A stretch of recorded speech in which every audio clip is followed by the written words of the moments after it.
ॐ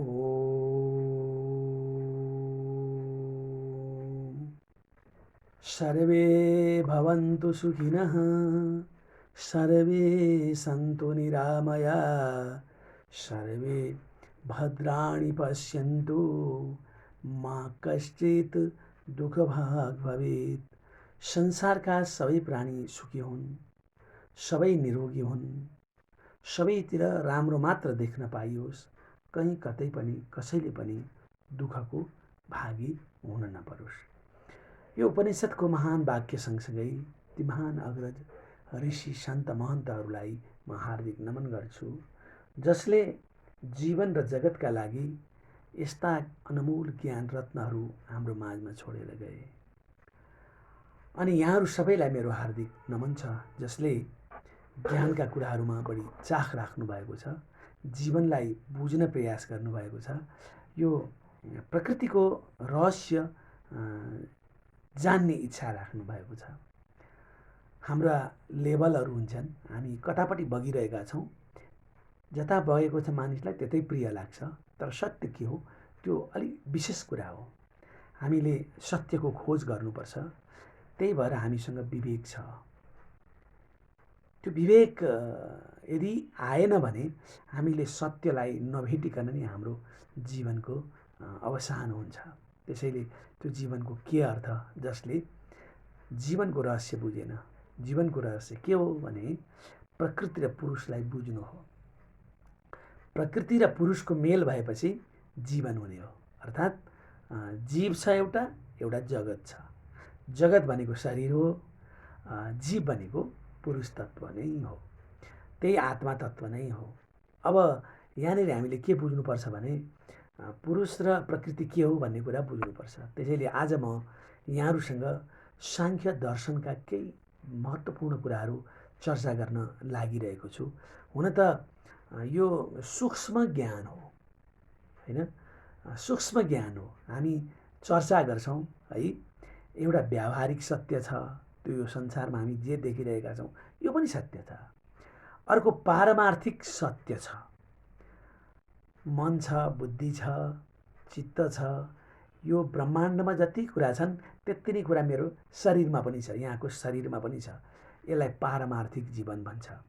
अर्को एउटा प्रातिभाषिक जीवन भन्ने हुन्छ, प्रातिभाषिक सत्य भन्ने हुन्छ, त्यो चाहिँ अज्ञान हो। कि साँझ परेको बेलामा डोरीलाई सर्प देख्छौँ हामी, डोरी नै सर्प हो कि भन्ने लाग्छ कहिले है।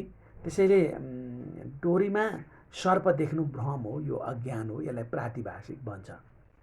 थोरै ज्ञान पाउँदा पनि मैले धेरै पाएँ, म त ज्ञानी भइहालेँ नि भन्ने हामीलाई लाग्छ क्या, त्यो एउटा प्रातिभाषिक हो।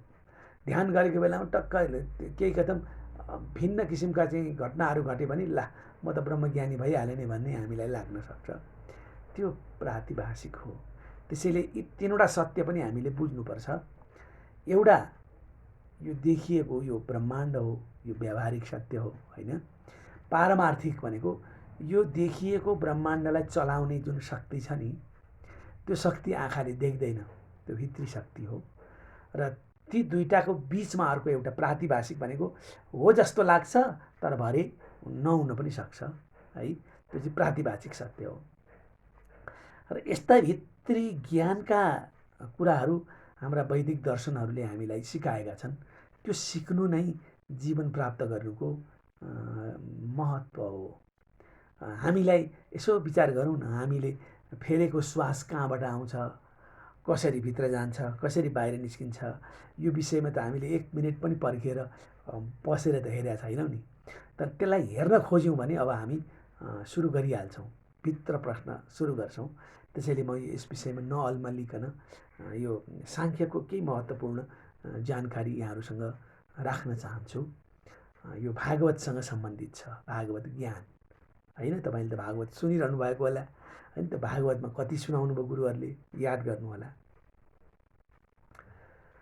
पटक पटक हामी प्रकृति र पुरुष भन्छौँ,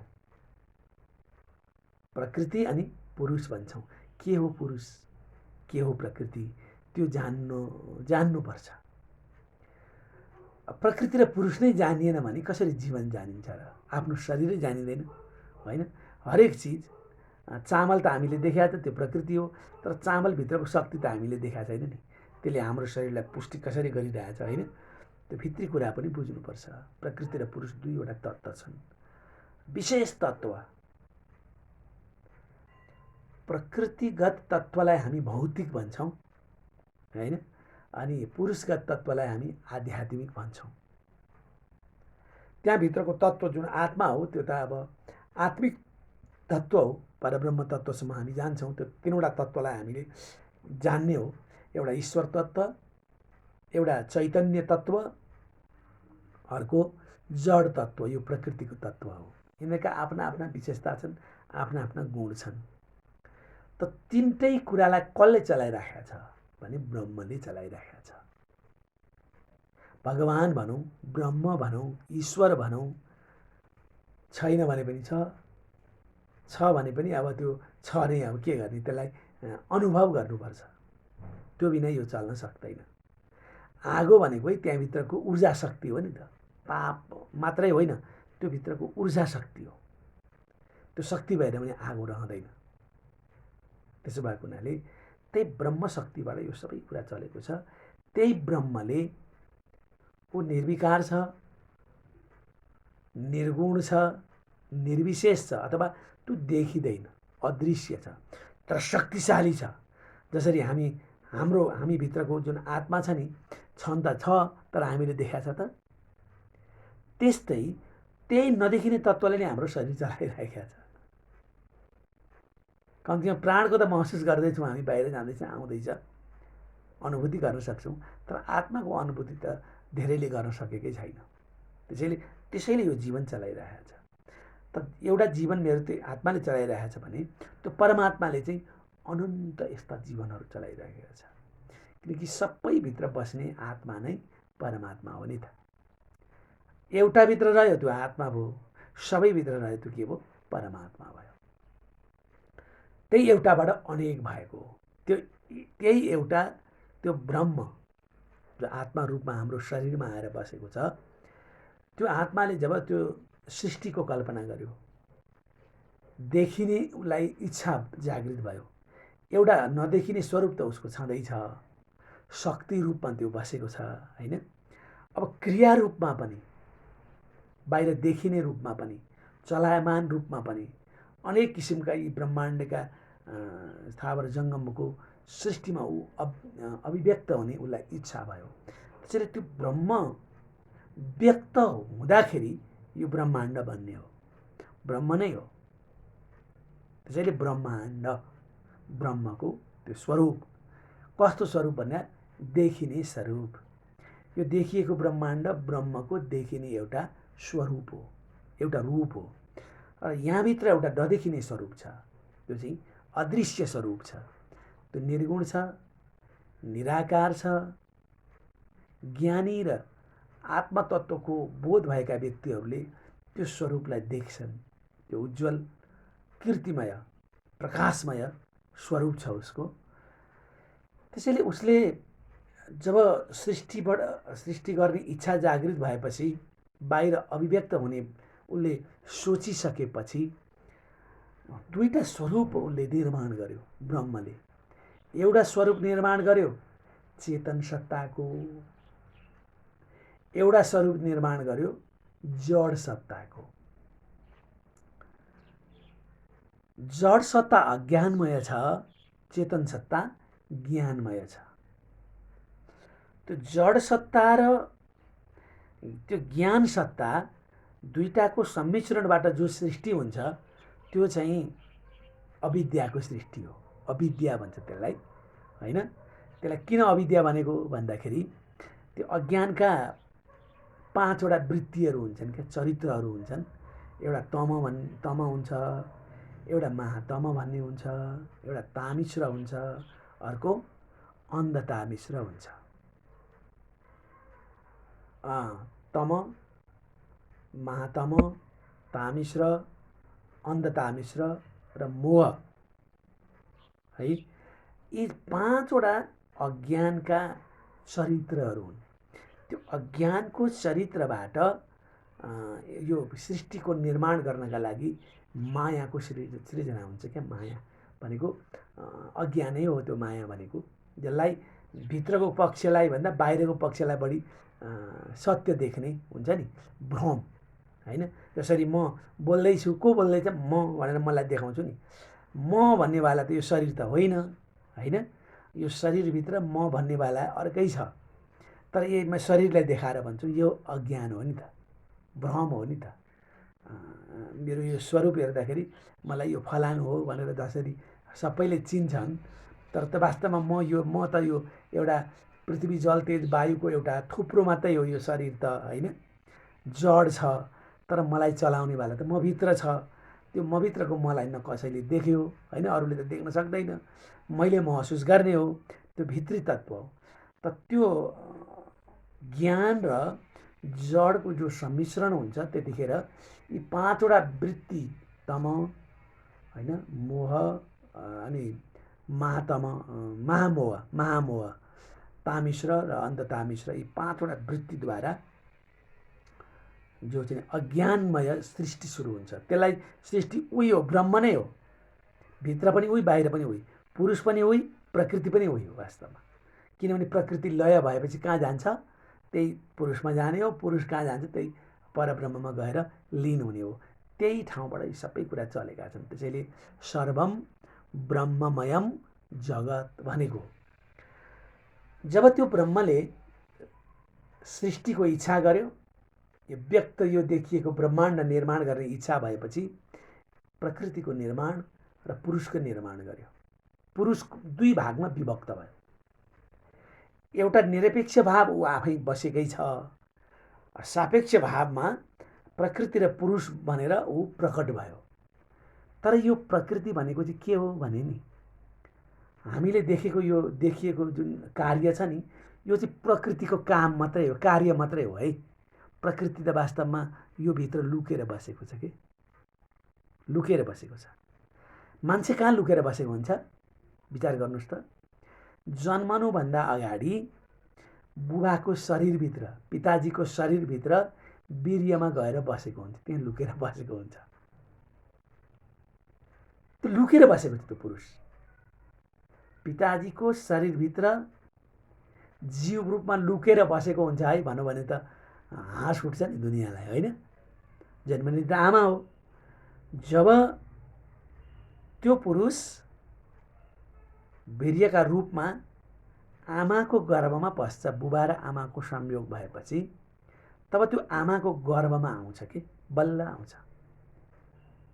त्यो चौथो जन्म हो आमाको गर्भमा प्रवेश गर्नु त पुरुषले होइन, शरीरको निर्माण गर्नका लागि। त्यहाँ आएर बस्छ। यस्तो लुकेर बसेको चिज हो, त्यो निराकार छ, त्यसको आकार छैन। जब आमाको गर्भमा आएर ऊ प्रवेश गर्छ, त्यसपछि उसका आकारहरू बन्न सुरु गर्छन्, भौतिक शरीर उसको निर्माण हुन्छ।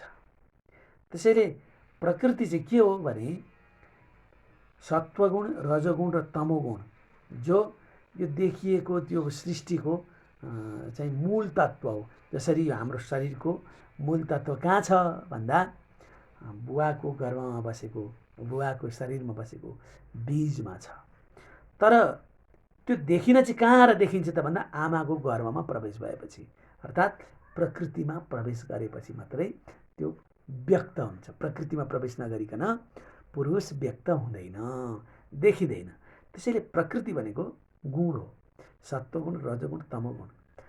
त्यो गुणमा जब पुरुषले स्पर्श गर्छ, वीर्य स्थापित गर्छ, तब त्यहाँबाट स्फोट हुन्छ अथवा व्यक्त हुन्छ। त्यो व्यक्त हुँदाखेरि तीनवटा गुण एकैचोटि आउने त हो, तर एउटा अगाडि हुन्छ, अरू पछाडि हुन्छन्। तीनवटा गुणमा नि पृथ्वी, जल, के अरे सत्वगुण, रजोगुण, तमोगुण मध्ये एउटा गुण माथि आउँछ। त्यो एउटा गुण माथि नभइकन कुनै पनि सृष्टि हुँदैन। कुनैमा तमोगुण बढी हुन्छ, कुनैमा रजोगुण बढी हुन्छ, कुनैमा सत्वगुण। यहाँ चाहिँ नि प्रकृतिमा जब पुरुषको स्पर्श भयो, त्यहाँ सत्वगुणको मात्रा प्रकट भयो क्या बाहिर। त्योसँग पुरुष व्यक्त भयो। त्यो पहिलो व्यक्त भएको यो सृष्टिको पहिलो अङ्कुर के हो त? पहिलो दुई पात भएको बिरुवा उम्रे जस्तो नि, अथवा एक सुइरो भएको बिरुवा उम्रे जस्तो पहिलो अङ्कुर चाहिँ महत्तत्व भन्छ त्यसलाई। त्यो महत्तत्व भनेको चाहिँ चैतन्य हो है, चेतन तत्त्व हो। त्यसलाई महाविज्ञान भन्छौँ हामी। यसर्थ प्रकृति र पुरुषको संयोग भएर बाहिर व्यक्त हुने महत्त्व कहाँबाट आयो भन्दा त्यही ब्रह्मबाट आयो। ब्रह्म दुई भागमा विभक्त भयो, पुरुष अनि प्रकृति। तर प्रकृति चाहिँ नि त्यो चेतन सत्ता हो, प्रकृति जड सत्ता हो। त्यो जड सत्ता पनि ब्रह्म नै हो, चेतन सत्ता पनि त्यो ब्रह्म नै हो। तर चेतन सत्तासम्म नगएसम्म आत्मज्ञान प्राप्त नहुने भएको हुनाले त्यो खोजमा हामीले पस्नुपर्छ। र सृष्टिको पहिलो आरम्भ महत्तत्वबाट भएको छ। के हो त्यो महत्तत्व? हामीलाई चेतन सत्ता आउँछ नि, चेतन, त्यसलाई बुद्धि तत्त्व पनि भन्छौँ हामी। यसलाई महाबुद्धि पनि भन्छौँ, महाविज्ञान पनि भन्छौँ हामी। त्यसैले प्रकृति र पुरुषको मेलबाट प्रकट भएको पहिलो तत्त्व महत्तत्व हो। यसपछि अन्य सृष्टिहरू भएको कुरा हामीले भागवतमा सुन्न पाउँछौँ। कम्तीमा यति कुरा आजलाई बुझ्न सक्यौँ भने धेरै कुरा हामीले बुझ्न सक्छौँ। शरीरमा आत्मा छ, त्यो पुरुष हो, अनि शरीर छ, यो प्रकृति हो। प्रकृति र पुरुषको मेल भएको हुनाले हामी हिँड्दैछौँ, खाँदैछौँ, शरीर पुष्टि हुँदैछ, पुष्टि प्रकृतिले गर्छ। त्यसैले यो शरीर दुईटै कुरा लिएर हामी हिँडिरहेका छौँ। यति नै चिन्तन आज यहाँहरूका माझमा मैले राखेँ। अर्को प्रसङ्गमा महत्तत्वदेखि के जन्मिँदै गयो म यहाँहरूसँग विस्तारपूर्वक राख्दै जानेछु। मनन गर्दै जाउँ, यहाँहरूलाई कस्तो लाग्छ चिन्तन गरौँ। असतोमा सद्गमय तमसोमा ज्योतिर्गमय मृत्युर्मा अमृतं गमय। ओम शान्ति शान्ति शान्ति।